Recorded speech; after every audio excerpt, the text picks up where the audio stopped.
హ్రీంకారాసనగద్భితా నలసికాం సౌహక్లీం కళాం బిభ్రతీం సౌవర్ణాంబరధారిణీం వరసుధాధౌతాం త్రినేత్రోజ్వలాం వందే పుస్తకపాశమంకుశధరాం స్రగ్భూషితాముజ్వలాం త్వాం గౌరీం త్రిపురాం పరాత్పరకళాం శ్రీచక్రసంచారిణీం. ఓం శ్రీ బెజవాడ కనకదుర్గాదేవ్యై నమః. శ్రీ దుర్గామల్లేశ్వరాభ్యాం నమః. మనకి కుజగ్రహానికి చాలా ఇంపార్టెన్స్ ఉందండి. ఆ కుజగ్రహము కనుక మన జాతకంలో బలమైనటువంటి స్థానాల్లో కనుక ఉన్నట్లయితే బ్రహ్మాండంగా మనం భూమండలాన్ని పరిపాలించవచ్చు. అలాగే అప్పుల బాధ లేకుండా జీవించవచ్చు.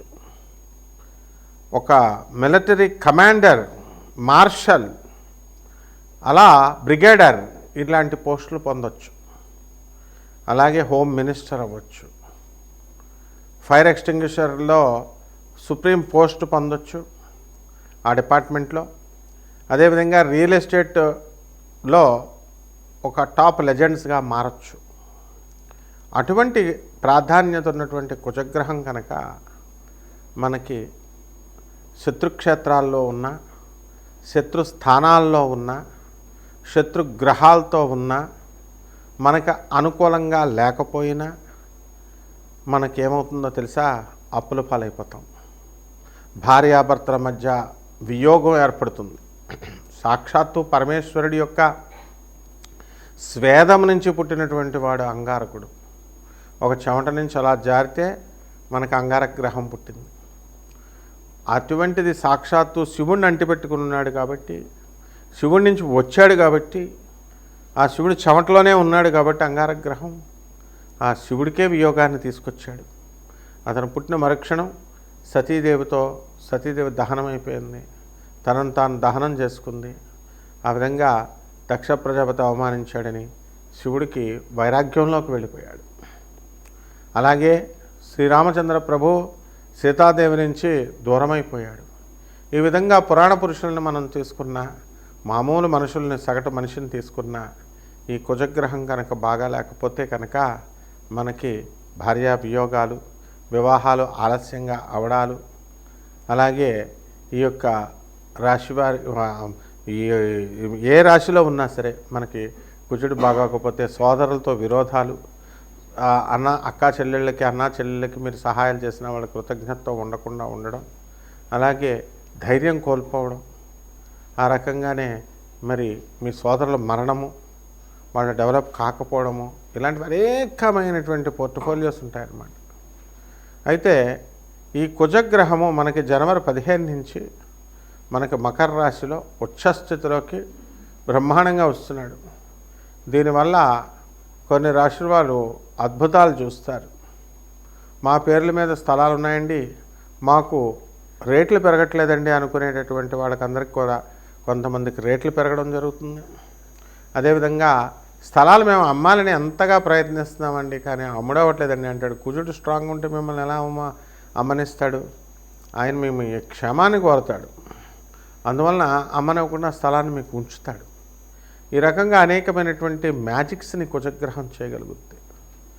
కాబట్టి అటువంటి కుజగ్రహము మనకి జనవరి 15, 2026 సంవత్సరం నుంచి మకర రాశి ప్రవేశం చేయడం, అలాగే మనకి ఫిబ్రవరి 24వ తేదీ వరకు కూడా మనకి అక్కడే ఉండడం మకర రాశిలో అద్భుతమైనటువంటి మార్పుల్ని మన జీవితాల్లో ద్వాదశ రాశి వారికి తీసుకొస్తుంది.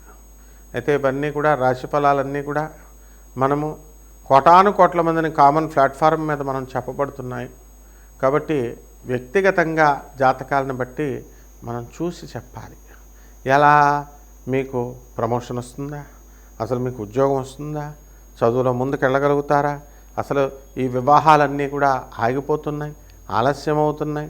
నోటి దగ్గరికి వచ్చి రియల్ ఎస్టేట్ వాళ్ళంతా కూడా మనకి అమ్మడానికి పార్టీలు ఒక 10 రోజుల నుంచి మేము డీల్ చేసామండి, కానీ మాకు అంటుకోవడం లేదండి, వాళ్ళు జారిపోతున్నారండి అనేటటువంటి వాళ్ళు, వివాహాలు, ప్రేమ వివాహాలు, వీళ్ళంతా కూడా మేము వెళుతున్నామండి కానీ అక్కడ ఈ ప్రేమ వివాహాలు ఫెయిల్ అవుతున్నాయండి, ఏమండి మేము అమెరికాలో ఉన్నామండి, మరి శుక్రమూఢం అన్నారండి మీరు ఫిబ్రవరి 1, 2026 సంవత్సరం వరకు కూడా, కానీ అయినా సరే ఆ పెళ్లి కూతురు ముందుగా మనం మాట్లాడుకుందామని అంటుందండి. కాబట్టి మా అబ్బాయిని పంపించమంటారా, పంపిస్తే అవుతుందా, ఇలాంటి అనేకమైనటువంటి సందేహాలు అందరికీ ఉంటాయి. శుక్రగ్రహం మనకి ఇది చేస్తుంది ఏమిటి, ఈ యొక్క వివాహ వ్యవస్థని డామినేట్ చేస్తుంది. కానీ కుజగ్రహం ఉండడం వల్ల మనకు అనేకమైనటువంటి ధైర్యంతో మనం పనులు చేయడం ఇవన్నీ కూడా జరుగుతాయి. కాబట్టి మీ వ్యక్తిగత జాతకాలని మనం పరిశీలించిన తర్వాతే మరి వీళ్ళందరికీ కూడా మనం జాతకాలు చెప్పగలుగుతాం, అప్పుడు ఎప్పుడు ఏది జరుగుతుందని. అయితే ఎవరినైనా జాతకం అడగాలి అని అనుకున్నప్పుడు ఇదివరకు కాలంలో గురువుగారండి అని చెప్పి చక్కగా ప్రేమతో గురువుగారిని అడిగేవారు. పాతకాలం గురువులంతా కూడా మా గురువుగారు మధుకృష్ణ శాస్త్రి గారు, మరి అలాగే శకుంతలాదేవి గారు, వాళ్ళంతా వచ్చేవారు. బెంగళూరు వెంకటరామన్ గారు, వీళ్ళంతా మా గురువుగారి దగ్గరికి సశాస్త్రీయంగా సహేతుకంగా మేము మా గురువులకు కృతజ్ఞతలతో చెప్పాలి. ఎందుకంటే అంత చక్కగా శాస్త్రబద్ధంగా మా గురువులు చెప్పేవారు. మరి అటువంటి డిసిప్లిన్ అనేది గురువుల దగ్గర నుంచి వస్తుంది. కాబట్టి మా గురువుగారు దయవల్ల మనకి డిసిప్లిన్ అనేటటువంటిది మనకు రావడం జరిగింది. కాబట్టి పాపం జాతకం తెలుసుకోవాలని చాలామందికి ఆశ ఉంటుంది.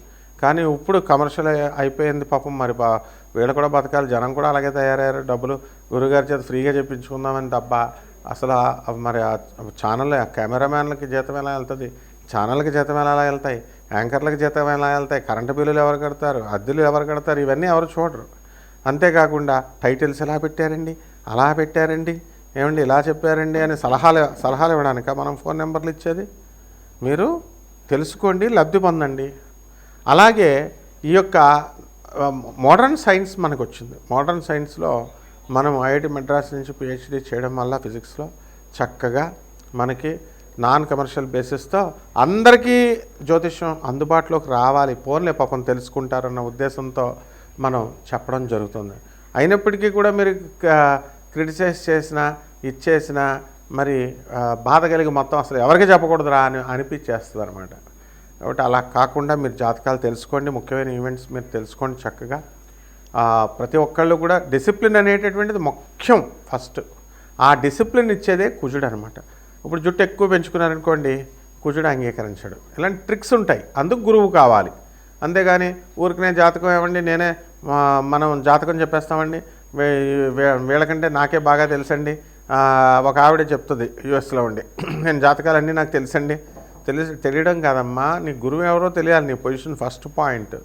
నీ గురువు ఎవరు? గురువు విజ్ఞానంలాగా ఈ మామూలు సైన్సెస్ లాగా నేర్పరు. అది సాధనా బలం ఉండాలి, డిసిప్లిన్ ఉండాలి, గురువు మీద ప్రేమ ఉండాలి, గురువు కాళ్ళు పిసకాలి. ఇన్ని తతంగాలు చేస్తేనే గురు పరంపర. అప్పుడు గురు మండలం నుంచి మనల్ని ఆశీర్వదిస్తారు, వాక్కు ప్రసన్నమవుతుంది, వాక్కు వస్తుంది. కాబట్టి 12 రాశుల వారికి కూడా ఈ యొక్క కుజగ్రహ మార్పు వల్ల ఉచ్చ స్థితిలోకి వచ్చినటువంటి మకర రాశిలోకి వచ్చినటువంటి కుజగ్రహ ప్రభావం వలన 12 రాశుల వారికి ఒక్కొక్క రాశి వారికి ఏ విధంగా ఫలితం ఉంటుందో మనం చూద్దాం. సింహరాశి. ఈ సింహరాశి వారికి అందరికీ కూడా మనకి షష్ఠ స్థితిగతుడైనటువంటి ఈ యొక్క కుజగ్రహం అద్భుతాలు చేస్తాడు. అయితే షష్ఠాష్టకంలో ఉన్నారు కాబట్టి మనకి వివాహాలు మనకి కొంచెం కష్టం అవుతాయి. ఆల్రెడీ ఎలాగో ఫిబ్రవరి 1, 2026 సంవత్సరం వరకు కూడా మనకి శుక్రమూఢం ఉన్న కారణంగా వివాహాల విషయంలో కుజుడు హెల్ప్ చేయడు. మనకి శత్రువులపై ఆధిపత్యం మీరు సంపాదిస్తారు. కోర్టు కేసుల్లో ఇంతకాలం బాధపడుతున్నటువంటి వాళ్ళకి రిలీఫ్ మీకు ఇస్తాడు. అలాగే శత్రువులు మీకు సరెండర్ అయిపోతారు. ఇది ఆశ్చర్యకరమైనటువంటి విషయం. ఏమంటే శత్రువులాగే ఉంటారండి, మనకి కాదు అండి, వాళ్ళు సరెండర్ అవ్వరండి అనడానికి కుదరదు. రాజశేఖర రెడ్డి గారు, చంద్రబాబు నాయుడు గారు ఇద్దరు శత్రువులుగా ఉండేవారు, అయినా సరే ఎంత ఫ్రెండ్లీగా ఉండేవారు. అదనమాట. అంటే ఆ సమయం వచ్చినప్పటికీ ఎనిమిటీ అనేది డిజపేర్ అయిపోద్ది అనమాట. ఆ గ్రహస్థితి రావాలి. కాబట్టి ఈ యొక్క స్థలాలు, మీ పేరు మీద ఉన్నటువంటి స్థలాలన్నీ కూడా సింహరాశి వాళ్ళకి మంచి రేట్లు అమ్ముడవుతాయి. మీ పేరు మీద, మీ నాన్నగారి పేరు మీద ఉన్నటువంటి స్థలాలు మీ తమ్ముడు వాటాకు వస్తాడని చెప్పేసి మీ అమ్మేసి చక్కగా మీ పేరు మీద మీ తండ్రి గారు మీకు రాసేస్తారు. అప్పుడు no problem from your brother side, from your sister side. So ఏమవుతుందండి, అక్కడ రవి కుజులు ఇద్దరు కలిశారు కాబట్టి it made a lot of difference. It benefited you. కాబట్టి మీకు లబ్ధిని చేకూర్చింది. కాబట్టి ఈ యొక్క పోలీస్ డిపార్ట్మెంట్లో ఉన్నటువంటి వాళ్ళకు కూడా సింహరాశి వాళ్ళు ఎవరైనా కనుక ఉన్నట్లయితే ర్యాండమ్గా చూసుకోండి, ప్రమోషన్స్ అనేటటువంటివి వచ్చినాయి. అలాగే ట్రాన్స్ఫర్స్ కావాలండి అని చాలా బాధపడుతున్నటువంటి వాళ్ళు they will get transfers. And ఈ యొక్క భూములు లిటిగేషన్స్తో ఉన్నటువంటి వాళ్ళకి మీకు ఎంతో అడ్జార్న్మెంట్ డేట్స్ వేస్తూ వాయిదాలు వేస్తూ మీకు చాలా విసుగు తెప్పించినటువంటి వాళ్ళు ఆశ్చర్యంగా మీ అందరికీ కూడా సాల్వ్ అయిపోవడము అండ్ జడ్జ్మెంట్స్ రావడము, ఆర్డర్స్ రిజర్వ్లో ఉండడము, ఇవన్నీ కూడా చాలా విచిత్రాలుగా చేస్తాడనమాట. కాబట్టి ఈ యొక్క పరిహారాలు మీరు తెలుసుకోవాల్సినటువంటి వాళ్ళు ఏం చేయాలండి అని అంటే, మనకి రవి గ్రహముకి మీరు జపం చేసుకోండి. తర్వాత రవి స్తోత్రాలు చదువుకోండి. కేవలం స్తోత్రాలు ఇవన్నీ చదివితే కుదరదు. మీరు పేదవాళ్ళకి చేయాల్సిందే, అనాథలకు చేయాల్సిందే, వికలాంగులకు చేయాల్సిందే, సాధువులకు చేయాల్సిందే. మీరు ఉత్తుత్తు పూజలు ఎన్ని చేసినా, ఎన్ని దేవస్థానాలు తిరిగినా, అవి తిరుపతి అవనియండి, శ్రీశైలం అవనండి, అంత పెద్ద దేవస్థానాలైనా it won't give you any result. అంటే పేదవాడి దరిద్రుడే నారాయణుడు. కాబట్టి ఎట్టి పరిస్థితుల్లో రావి చెట్టు చుట్టూ ప్రదక్షిణలు చేసుకోండి. అలాగే రవికి గోధుమ నూకలతో ఇచ్చి గోధుమని దానం చేసుకోండి పేదవారికి అందరికీ కూడా. అలాగే చక్కగా మనము జిల్లేడు పువ్వులతో ఆదివారం నాడు సూర్యనారాయణ మూర్తి ఆరాధన చేసుకోండి. బ్రహ్మాండంగా ఉంటుంది. శుభమస్తు.